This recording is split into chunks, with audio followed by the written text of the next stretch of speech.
I am Jehovah, ഞാൻ യഹോവ ആകുന്നു. യഹോവ means the Lord, the self existing God.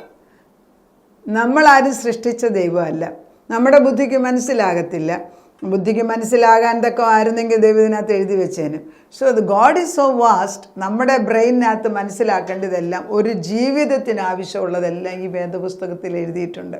അത് ഞാൻ മനസ്സുകൊണ്ട് പറയുന്നത്, നമ്മൾ ഈ വേദപുസ്തകം എടുത്തിട്ട് നമ്മൾ തന്നെ ഇത് തലേ വെച്ചിട്ട് പറയണം, ഈ ഇതിലുള്ള വാക്യങ്ങൾ ഞാൻ വിശ്വസിക്കുന്നു. കാരണം every scripture is God breath. ദൈവത്തിൻ്റെ ശ്വാസമാണ് ദൈവീക വചനം. നമുക്കൊരു ഇപ്പോൾ ഈ ഒരു വചനം പറയണമെങ്കിൽ പോലും ഇൻഹെയിൽ, അതായത് ബ്രത്ത് ഇൻഹെയിൽ ചെയ്തില്ല എങ്കിൽ നമുക്ക് പുറത്തോട്ട് ശബ്ദം വരത്തില്ല. അതുകൊണ്ട് അസുഖമായിട്ട് കിടക്കുന്നവർക്ക് പറയത്തില്ലേ, അവർക്ക് ശബ്ദം പുറത്തോട്ട് വരത്തില്ല. ചിലർക്ക് അല്ലാതെ തന്നെ ജനിക്കുമ്പോഴേ ശബ്ദത്തിൽ സംസാരിക്കാൻ കഴിവില്ലാത്തവരുണ്ട്. If you don't inhale you cannot exhale. ഈ എക്സെയിൽ ചെയ്യുന്ന ശക്തിയിലാണ് വചനം നമ്മൾ പറയുന്നതെന്ന് ഓർക്കണം. അങ്ങനെയാണ് എങ്കിൽ നമ്മുടെ ഉള്ളിൽ ദൈവത്തിൻ്റെ ആത്മാവാണ് വസിക്കുന്നത് എങ്കിൽ we are actually taking his breath and giving out his breath. ദൈവം പോലും തൻ്റെ ശിഷ്യന്മാരുടെ മേൽ ആത്മാവിനെ ഊതിക്കൊടുത്തു എന്ന് പറയുന്നത് അതുതന്നെയാണ്. അതുകൊണ്ടാണ് ഉൽപ്പത്തി 2:7 പറയുന്നത്, ദൈവം ആദത്തിനെ സൃഷ്ടിച്ചു കഴിഞ്ഞിട്ട് ഏദൻ തോട്ടത്തിൽ കിടക്കുന്ന ആദം ജീവനില്ല.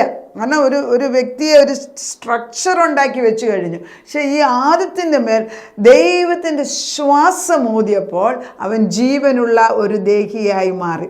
ഈ ആദത്തിൻ്റെ മക്കളായിട്ടാണ് നമ്മൾ ഓരോരുത്തരും ആദവ്വയുടെ നിന്ന് അവരെ പരദീസയിൽ നിന്ന് തള്ളി മാറ്റി പാപം ചെയ്തിട്ട് പിന്നെ അവിടുന്ന് ജനങ്ങളുണ്ടായി. പിന്നെ നോഹയുടെ കാലത്ത് അവിടുന്ന് പിന്നെ കുറേ പേരെ പിന്നെയും ദൈവം എലിമിനേറ്റ് ചെയ്തു. വീണ്ടും ഒരു വലിയ സംഖ്യ ദൈവത്തിൻ്റെ ആത്മാവുള്ളവരും ഇല്ലാത്തവരുമായിട്ട് മാറി ജീവിക്കുന്ന ഒരു കാലമാണ്. അങ്ങനെ തൻ്റെ തിരഞ്ഞെടുക്കപ്പെട്ടതായ ഇസ്രായേൽ ജനത മിസ്രൈമിൽ പോന്ന് ജീവിക്കുമ്പോൾ, കഴിഞ്ഞ ദിവസം ഞാൻ പറഞ്ഞു I am who I am, ഞാനാകുന്നവൻ ഞാനെന്ന് ദൈവം വെളിപ്പെടുത്തി കൊടുത്തത് മോശയ്ക്ക് പുറപ്പാടിൻ്റെ 3-ാം അധ്യായത്തിലാണ്. എന്തിനാണ് പുറപ്പാടിൻ്റെ 3-ാം അധ്യായത്തിൽ മോശയെ വിളിച്ചു വിളിക്കുന്നത് അല്ലെ വിളിച്ചു മാറ്റുന്നത് എന്ന് ചോദിച്ചാൽ, ദൈവം പറയുന്നു ഞാൻ എൻ്റെ നിയമത്തെ ഓർക്കുന്നു. എന്നിട്ട് നിയമത്തിൽ പെസഹായുടെ കാലത്തൊക്കെ നമ്മൾ ഈ 6-ാം അധ്യായത്തിനകത്ത് എഴുതി വെച്ചിട്ടുണ്ട്, ഞാൻ യഹോവ ആകുന്നു, ഞാൻ എൻ്റെ നിയമത്തെ ഓർത്തിരിക്കുന്നു. 6:6 ഞാൻ നിങ്ങളെ വിടുവിക്കും, ഞാൻ നിങ്ങളെ വീണ്ടെടുക്കും, ഞാൻ നിങ്ങൾക്ക് ദൈവമായിരിക്കും. ഈ വാഗ്ദത്തങ്ങളെല്ലാം പറയുമ്പോൾ ദൈവം പറയാണ് ഞാൻ നിന്നെ കണ്ടിരിക്കുന്നു. എന്നെ ദൈവം കണ്ടെങ്കിൽ പിന്നെ എനിക്ക് ഭാരം എന്തുവാ? നമ്മൾ ദൈവത്തെ കണ്ടെന്നല്ല പറയുന്നത്, ദൈവം എന്നെ കണ്ടു അല്ലെ ദൈവം നിങ്ങളെ കണ്ടു എന്നുള്ള ബോധം വരണമെങ്കിൽ അവൻ്റെ സന്നിധിയിൽ ചെന്ന് ഇരിക്കണം. അത് ചിലപ്പം വീട്ടിനകത്തിരിക്കുമ്പോഴായിരിക്കും, കിടക്കുമ്പോൾ നമ്മൾ പ്രാർത്ഥിക്കുമ്പോഴായിരിക്കും, ചിലപ്പോൾ നമ്മൾ കിടന്നുകൊണ്ട് വേദനിച്ച് ഞരങ്ങുമ്പോഴായിരിക്കും, ചിലപ്പോൾ നമ്മൾ കുളിക്കുമ്പോഴായിരിക്കും ദൈവത്തിൻ്റെ ആത്മ, ചിലപ്പം വലിയ മീറ്റിങ്ങിലിരിക്കും, ചിലപ്പം ചർച്ചിലെ ശുശ്രൂഷ കണ്ടുകൊണ്ടിരിക്കുന്ന സമയത്ത്. പക്ഷേ every time the inner man should be hearing the voice of the living God. ഞാൻ എന്നെ കണ്ടു എന്ന് ദൈവം പറയണമെങ്കിൽ അവനോടൊരു ഉറ്റ ബന്ധമില്ലാതെ എങ്ങനെ കേൾക്കും? അതായത് 10 പേര് ഒരു മുൻപിൽ നമ്മുടെ മീറ്റിങ്ങിന് പോയിരിക്കുകയാണ്. നമ്മുടെ ഭർത്താവ് നമ്മളെ നോക്കിയിട്ട് വിളിച്ചാൽ നമുക്കറിയോ ഇവിടെന്ന്. അത്ര വലിയ സംഖ്യയുടെ ആളുകളുടെ ഉണ്ടെങ്കിലും ഒരു ഭാര്യയ്ക്ക് അവരുടെ ഭർത്താവ് എവിടെയാണെന്ന് കണ്ടുപിടിക്കാൻ അറിയാം. അതുപോലെ തന്നെ ഭർത്താവിന് തൻ്റെ ഭാര്യയോട്, because there is a connection. അത് തന്നെയാണ് ദൈവത്തിൻ്റെ പരിശുദ്ധാത്മാവ് നമ്മുടെ മേൽ വരുമ്പോൾ ദൈവം എന്നെ കണ്ടു എന്ന് പറഞ്ഞെങ്കിൽ അത് വിശ്വസിക്കാനുള്ള കൃപ വരണം. എന്നെ ദൈവം കണ്ടിട്ടുണ്ട് എന്ന് എനിക്ക് ഉറപ്പുണ്ട്. നിങ്ങൾക്ക് ഉറപ്പുണ്ടോ? എന്നെ ദൈവം കണ്ടിരിക്കുകയാണ്. ആ ദൈവം എന്നെ കണ്ടു എങ്കിൽ ഞാൻ എവിടെ പോയാലും അവൻ്റെ സാന്നിധ്യം എൻ്റെ കൂടെയുണ്ട്. ശരിയാണ്, ഈ സമയത്ത് പോകുമ്പോൾ ചില കാര്യങ്ങളിൽ കഷ്ടത്തിൽ കൂടെ പോകുന്നത്. തീയിൽ കൂടെ പോയാൽ നീ വെന്തു പോകത്തില്ല, വെള്ളത്തിൽ കൂടെ പോയാൽ ഞാൻ വെള്ളം നിന്നെ വിഴുങ്ങി കളയത്തില്ല, അത് ഒരിക്കലും നിന്നെ നശിപ്പിക്കത്തില്ല. ഞാനാകുന്നവൻ ഞാനെന്ന് പറയുന്ന ഒരു ദൈവം എന്നെയും നിങ്ങളെയും കണ്ടു എങ്കിൽ യഹോവയാകുന്ന ദൈവത്തെക്കുറിച്ചാണ് നമ്മൾ പറയുന്നത്. ആരാണ് ഈ ദൈവം? കണ്ടു കഴിഞ്ഞാൽ പിന്നെ അപ്പം ഞാൻ നിങ്ങളെ കണ്ടു എന്ന് പറയുമ്പോഴെന്ന് ചുമ്മാ അതൊരു ഒറ്റ ഗ്ലാൻസിൽ നോക്കി വെച്ച് മാറുമ്പം നമ്മൾ അവരെ ഒരിക്കലും സ്ട്രൈക്ക് ചെയ്യത്തില്ല. പക്ഷെ നമ്മൾ വീണ്ടും അവരെ കാണണമെന്നുള്ള ആഗ്രഹത്തിൽ രണ്ടാമത് നോക്കുമ്പം the eyesight is totally different. അന്നേരം നമ്മൾ ആ വ്യക്തിയെ അറിയാൻ ആഗ്രഹിക്കുകയാണ്. അതാണ് മോശയോട് ചെയ്തത് ദൈവം. നിന്നെ ഞാൻ കണ്ടിരിക്കുന്നു. എന്തിന്? ഞാൻ നിന്നെ തെരഞ്ഞെടുത്തിരിക്കുകയാണ്. എന്തിന്?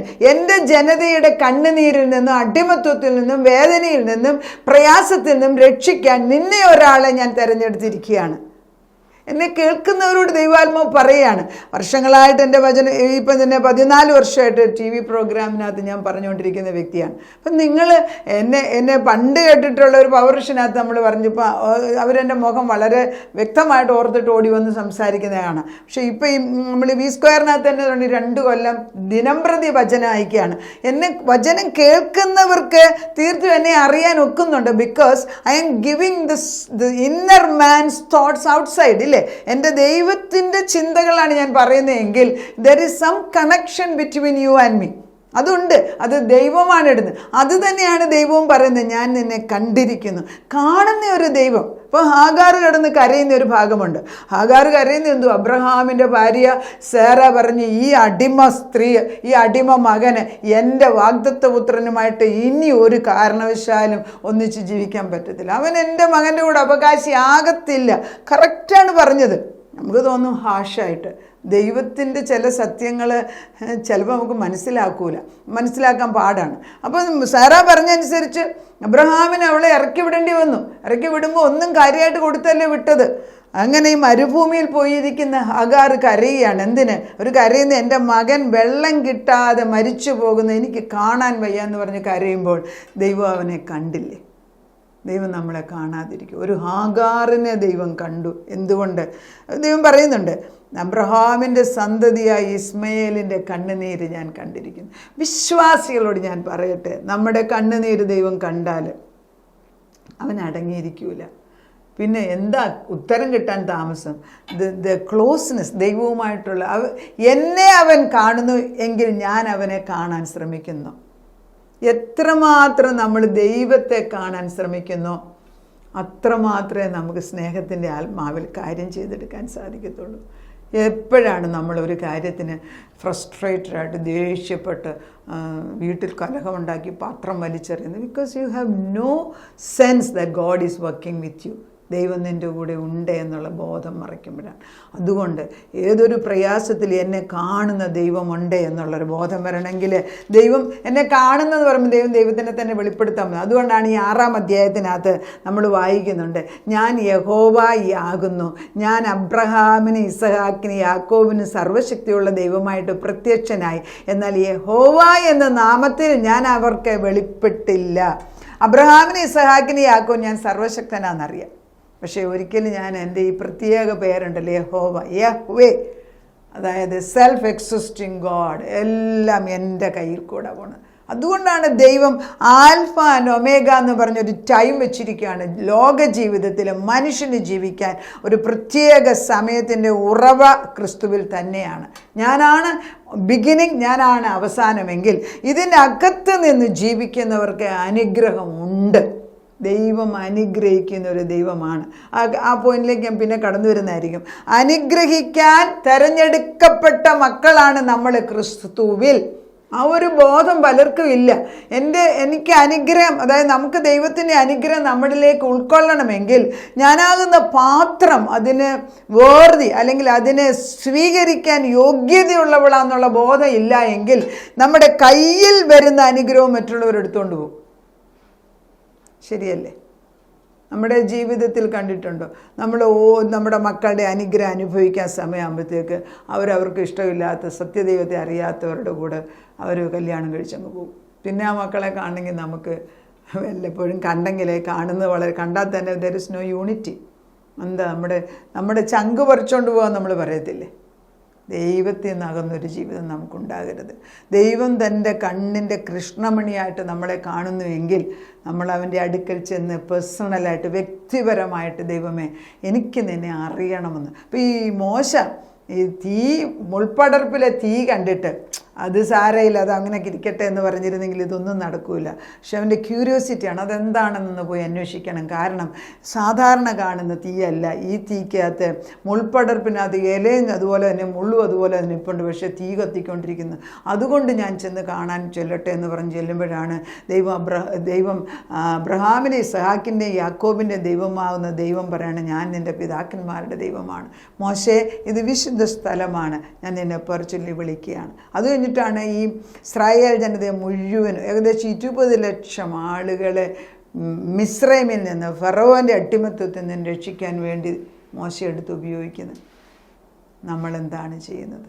പുതിയ നിയമത്തിലെ യേശു നമ്മുടെ കൂടെ വസിക്കുക. ആ ദൈവമാണ് പഴയ നിയമത്തിൽ വ്യക്തിപരമായിട്ട് ഓരോന്നായിട്ട് എക്സ്പ്ലെയിൻ ചെയ്ത് വളരെ വ്യക്തമായിട്ട് ദൈവം പറഞ്ഞു കൊടുക്കുകയാണ് ഞാൻ ആരെന്ന്. ഇത്ര ക്ഷമയോടുകൂടി പറഞ്ഞിരുന്നൊരു ദൈവം നമുക്കുണ്ടെങ്കിൽ നമ്മൾ എന്തിനാ ഭാരപ്പെടുന്നത്?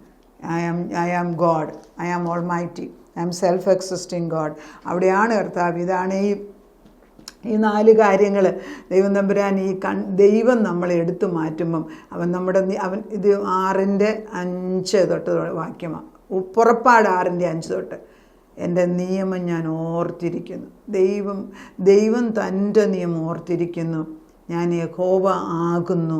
ഉണ്ടോ? വീണ്ടും പറഞ്ഞു കൊടുക്കുകയാണ്, ഞാൻ നിങ്ങളെ വീണ്ടെടുക്കും, വിടുവിക്കും, ഞാൻ നിങ്ങൾക്ക് ദൈവമായിരിക്കും, നിങ്ങൾ എനിക്ക് ജനമായിരിക്കും. നമുക്ക് ദൈവം അവകാശിയായിട്ട് മാറുകയാണ്. പുതിയ നിയമത്തിൽ നമ്മൾ ക്രിസ്തുവിനായി കഴിഞ്ഞാൽ നമ്മൾ അവകാശികളും കൂട്ടവകാശികളുമായി മാറുന്നു. ഉന്നതമായ പദവിയാണ് ദൈവം നമുക്ക് തന്നിരിക്കുന്നത്.